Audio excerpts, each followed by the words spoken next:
Pansanlibutang ulat. April 6, Uzbekistan, Artyom, isang puso para sa misyon. Maliit na bata pa lamang si Artyom, mga 5 taong gulang pa lang, ay sumasama na siya sa kanyang mga lolo at lola sa pagsamba sa Adventist Church sa Uzbekistan. Noong panahong iyon ay diborsyado na ang kanyang ama at ina. Nakatira si Artyom sa kanyang ina at pinagbawalan siya nitong pumunta sa simbahan.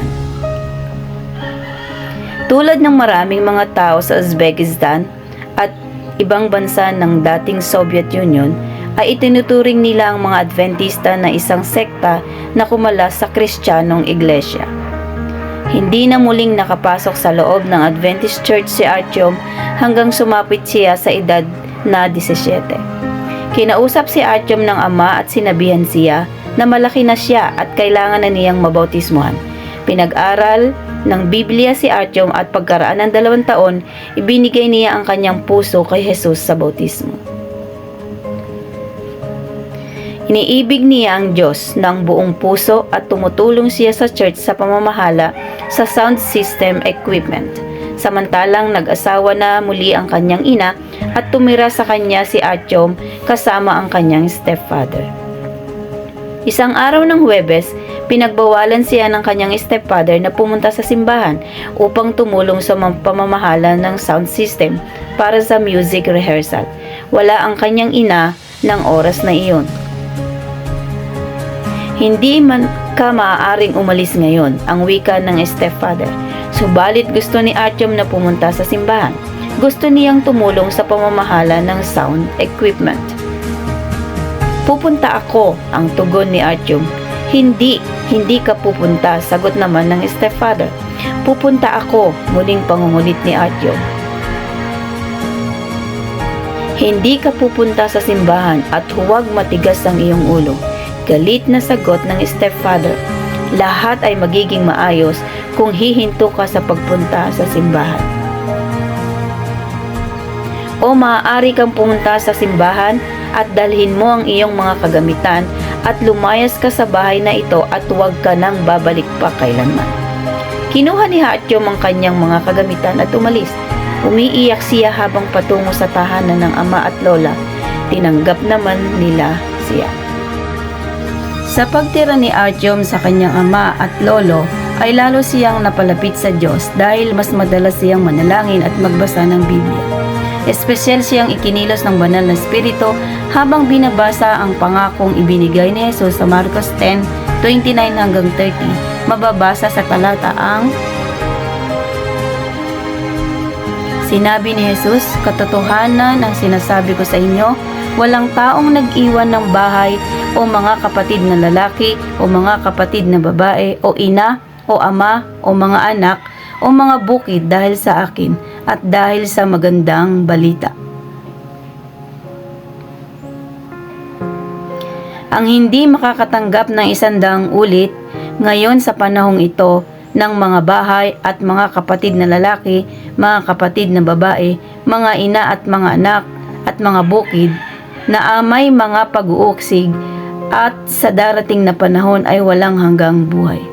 Iniwan ni Artyom ang lahat at parang tulad sa sinabi ni Jesus sa kanya, "Magpakatatag ka, magkaroon ka ng bahay at buhay na walang hanggan."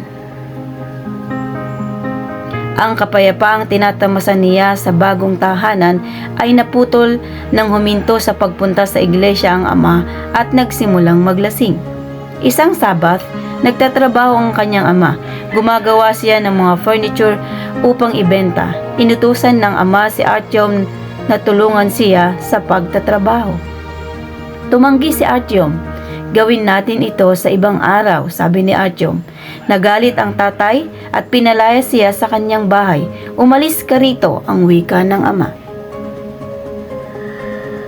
Walang mapuntahan si Artyom. Pinayagan siyang tumira sa iglesia ng Adventista.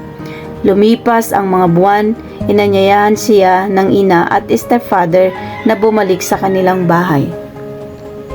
Ang wika nila, maaari siyang punta sa simbahan kung kailan niya gusto. Bumalik si Artyom, subalit namamalagi ang tensyon. Mga ilang buwan ang lumipas ay namatay ang kanyang ama at bumalik siya at nanirahan sa bahay ng kanyang lola. Sa lahat ng pagkakataon ay nagpatuloy siyang manalangin at magbasa ng Biblia at nagkaroon ng idea ang isang Adventistang kaibigan. Manalangin tayo sa Diyos na bigyan ka ng taong bibigyan mo ng Bible study, ang wika ng kaibigan, at nagpasimulang manalangin ang dalawa. Lumipas ng mga 3 buwan ay napansin ni Artyom ang patuloy na pagdating ng mga dalaw sa iglesia at inaanyayahan niya ang mga ilan na mag-aral ng Biblia kasama niya.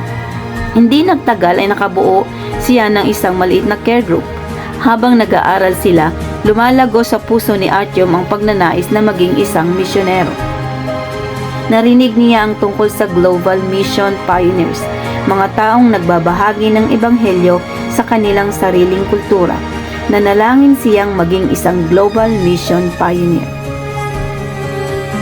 At makalipas ang ilang panahon, ay nagtungo siya sa simbahan at kinausap ang pastor upang magtanong kung paano maging isang Global Mission Pioneer. Subalit bago pa niya may buka ang bibig, nagsalita ang pastor. "May maganda akong balita sa iyo," ang wika ng pastor. "Gusto naming inanyayahan ka maging isang Global Mission Pioneer." Nagulat si Artyom. Sinagot ng pastor ang kanyang katanungan bago pa siya magtanong. Ngayon ay 22 taong gulang na si Artyom at tumulong na maihanda ang maraming tao sa nalalapit na pagdating ni Jesus ay ang kanyang pinakamalaking hangarin. "Nakikita ko ang unang bunga ng aking pagpapagal," ang wika niya. "Aking itinalaga ang aking buhay sa Diyos at ang pagdadala ng mga tao kay Kristo ang pinakalayunin ko sa buhay." Ang bahagi ng 13th Sabbath offering ngayong quarter ay tutulong na mabuksan ang unang Seventh-day Adventist Elementary School sa Uzbekistan. Salamat sa inyong panukala para sa masaganang handog ngayong Hunyo 29.